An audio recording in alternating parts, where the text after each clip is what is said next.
आपण येणारा गाळप हंगाम, या गाळप हंगामामधल्या अडचणी, पाठीमागचा झालेला गाळप हंगाम याबाबत थोडी चर्चा करणार आहोत.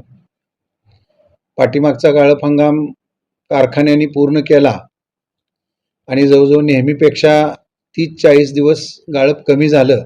सोलापूर जिल्ह्यामध्ये सर्वसाधारण 90 दिवसाचाच हंगाम सर्व कारखान्यांचा झाला आणि त्यामुळं बिगर हंगाम कालावधी प्रचंड मोठा असल्यामुळं कारखान्यांना बऱ्याच आर्थिक अडचणींना सामोरे जावे लागले. यामध्ये पाठीमागच्या हंगामामध्ये कारखान्यांनी इथेनॉल निर्मिती केली. ज्या इथेनॉल निर्मितीच्या माध्यमामधून कारखान्यांना साखर विक्रीच्या दरापेक्षाही कमी दरानं पैसे उपलब्ध झाले. आता नवीन हंगाम समोर आलेला आहे. एकंदरीत सोलापूर जिल्ह्याची परिस्थिती या हंगामामध्ये पण 90 दिवसापेक्षाही कमी 80 दिवसापर्यंत गाळप हंगाम होण्याची शक्यता नाकारता येत नाही. कारण या जिल्ह्यामध्ये झालेले पर्जन्यमान हे अत्यंत कमी आहे. ऊसाच्या लागणी पण कमी आहेत आणि या सगळ्याचा परिणाम निश्चितपणे येणाऱ्या हंगामात गाळपावर होणार आहे. इव्हन महाराष्ट्रामध्ये पण गाळप पाठीमागच्या वर्षाच्या तुलनेने कमी होण्याची शक्यता आहे. एकंदरीत साखरेची आजची परिस्थिती पाहिली तर कारखानदारीसाठी थोडेफार दर चांगले झाल्यामुळं चांगली परिस्थिती आहे. परंतु हे दर भविष्यामध्ये टिकले पाहिजेत आणि कारखान्यांना याचा फायदा झाला पाहिजे, ज्या माध्यमातून शेतकऱ्यांना चांगला ऊस दर देता येईल. सर्वसाधारणपणे येणारा आपण हंगाम जर विचारात घेतला तर 290 लाखाच्या दरम्यान किंवा 295 लाखाच्या दरम्यान साखर उत्पादन आपल्या भारतामध्ये होईल असं वाटतं. आणि जवळजवळ पाठीमागच्या वर्षाची आकडेवारी घेतली तर 283 लाख ते 85 लाख टनाच्या दरम्यान डोमेस्टिक साखर आपल्याला लागत असते. त्यामुळे एकंदरीत साखरची मागणी आणि साखर या दोन्हीमध्ये म्हणजे जेवढी गरजेची साखर आहे तितकीच निर्माण होण्याची शक्यता असल्यामुळे साखरेचा स्टॉक फारसा राहणार नाही आणि याचे परिणाम म्हणून येणाऱ्या कालावधीमध्ये आता काही ठिकाणी आपण न्यूज वगैरे वाचतोय की इथेनॉल निर्मितीला पूर्वी एकदा 2024 मध्ये अचानकपणे डिसेंबर महिन्यामध्ये चालू असणाऱ्या डिस्टिलरीमध्ये इथेनॉल निर्मिती बंद करण्यात आली होती आणि त्याचा परिणाम म्हणून बऱ्याच कारखान्यांचे गाळपही कमी झाले होते आणि बऱ्याच मोठ्या आर्थिक नुकसान या कारखान्यांना सहन करावं लागलं होतं. आजही बऱ्याच कारखान्यांनी डिस्टिलरीज मोठ्या प्रमाणात उभा केलेल्या आहेत आणि त्या माध्यमातून गाळपही वाढत होतं आणि इथेनॉल निर्मिती केली जात होती. परंतु जर येणाऱ्या हंगामामध्ये अशी इथेनॉल निर्मिती थांबली गेली तर याचा परत परिणाम कमी गाळप होणं आणि आर्थिक नुकसान होणं कारखान्यांचं हे होणार आहे. यासाठी खऱ्या अर्थानं शासन स्तरावर काहीतरी उपाययोजना लवकर करणं आवश्यक आहे. त्याचबरोबर गाळप हंगाम सुद्धा यावर्षी लवकर सुरू होण्याची शक्यता वर्तवण्यात येत आहे. जर गाळप हंगाम लवकर सुरू झाला तर त्याचाही परिणाम रिकव्हरीवर होतो आणि रिकव्हरीमध्ये होणारी जी मोठी तूट आहे त्यामुळे परत ह्या कारखान्यांना आर्थिक नुकसानीस सामोरं जावं लागतं.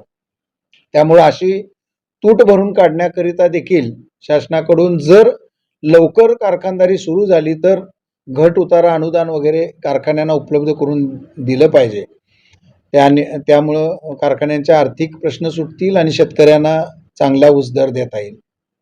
खरं तर कारखानदारीची ही परिस्थिती आजची जर एकंदरीत बघितली किंवा पाठीमागच्या 2-3 वर्षातली बघितली तर संपूर्ण महाराष्ट्रातली किंबहुना भारतातली म्हणली तरी साखर उद्योग हा कमी गाळप कालावधीमध्ये आणि कमी गाळप क्षमतेचा वापर झाल्यामुळे अत्यंत अडचणीत आहे आणि येणाऱ्या वर्षामध्ये तशीच परिस्थिती दिसून येत आहे. याच्यावर उपाययोजना करणं गरजेचं आहे, अन्यथा कारखानदारीला खूप अडचणी निर्माण होऊ शकतात. आपण म्हणलं की आता 80 दिवस साखर कारखाना चालेल, त्याचा परिणाम साखर उत्पादनावर होऊन साखरेची किंमत वाढेल. साखरेची किंमत ही मागणी पुरवठ्यावर आणि केंद्र शासनाच्या रिलीज मेकॅनिझमवर अवलंबून असते. साधारणपणे आपल्या भारताला प्रत्येक महिन्याला खाण्यासाठी 22.5 लाख ते 23 लाख टनाच्या दरम्यान साखर लागते आणि केंद्र शासन प्रत्येक महिन्याला साखरेचा कोटा ठरवून देत असते. मग जितकी साखर त्या महिन्याला आवश्यक आहे त्या दरम्यान जर कोटा आला तर साखरेचे दर स्थिर राहतात. कोटा जर कमी आला तर साखरेचे दर वाढतात. त्यामुळे शेवटी साखरेचा दर हा मागणी पुरवठ्याच्या समतोलावर अवलंबून राहील. पण एकंदरीत साखर उत्पादन आणि लागणारी साखर याचा विचार केला तर साखरेचे दर स्टॅग्नंट चांगले राहतील असं एकंदरीत आत्ताच्या या घडीला वाटतं. E20 जर बंद झालं तर त्याला शेतकऱ्यांना किंवा साखर कारखान्यांना किंवा बेरोजगारीवर काय E20 हे फक्त साखर कारखानदारीवरच अवलंबून आहे असं काही नाहीये. कारण साखर कारखान्यामध्ये ज्यूस पासून इथेनॉल निर्माण केलं जातं किंवा बी हेवी पासून केलं जातं. तसंच इतर काही उद्योगामधून मक्यापासून, कडधान्यापासून किंवा मेजपासून बरेच आहेत की त्याच्यापासूनही इथेनॉल निर्मिती केली जाते. त्याच्यामुळे इथेनॉल जर बंद केलं गेलं तर कारखानदारीमधनं होणारा जे काय इथेनॉल आहे तेवढंच इथेनॉल कमी होईल. बाकीचं इथेनॉल तरी उत्पादन चालू राहणार आहे. गत काही वर्षांपासून ऊस तोडणीमध्ये एक वेगळाच फॅक्टर तयार झाला आहे की तोडणी कामगार शेतकऱ्यांकडून अतिरिक्त पैशाची मागणी करतात.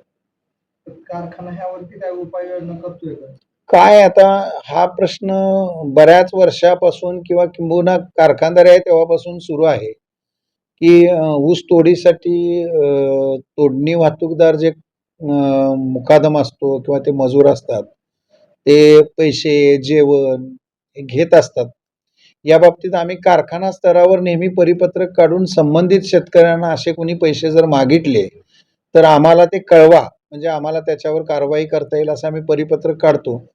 पण बहुतांश शेतकऱ्याकडून अशा डायरेक्ट काही तक्रारी आमच्याकडे येत नाहीत. एखाद दुसरी आली तर मग आम्ही त्या संबंधित कंत्राटदारावर ते पैसे टाकून कधी कधी वसूल पण करून दिलेले. यंदा आपल्या कारखान्याचं गाळप टार्गेट किती आहे? टार्गेट आमचं 10 लाखाचं आहे.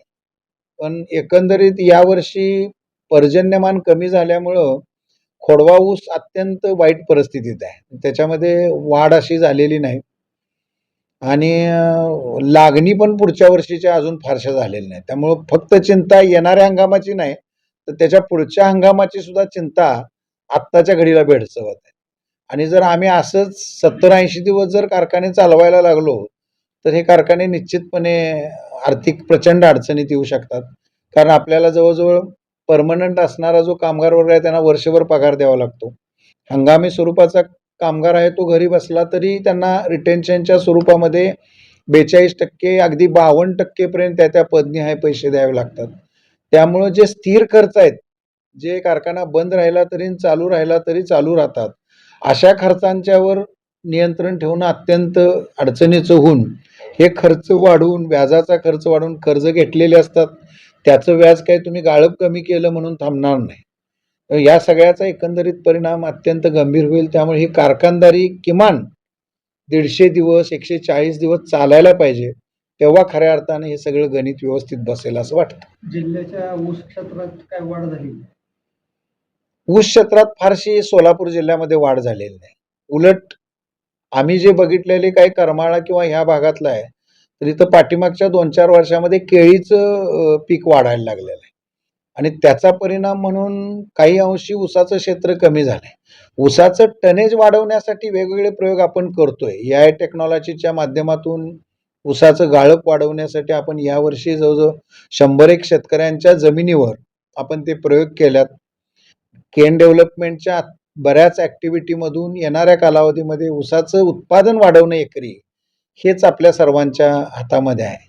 खरं तर पाठीमागच्या 10 वर्षामध्ये कारखाने नवे कमी तयार झाले, परंतु प्रत्येक कारखान्यानं जे मोठं एक्सपान्शन केलं म्हणजे 5,000चा कारखाना 10,000 झाला, 10,000चा कारखाना 15,000 झाला. या सगळ्यामुळं अधिक कारखान्यांची कार्यक्षमता निर्माण झाली, गाळप क्षमता निर्माण झाली. परंतु तितकशी ऊस लागवड काही वाढली नाही. पण शेती काय आपली अचानक रात्रीत वाढलेली आहे असा काही प्रकार नाही.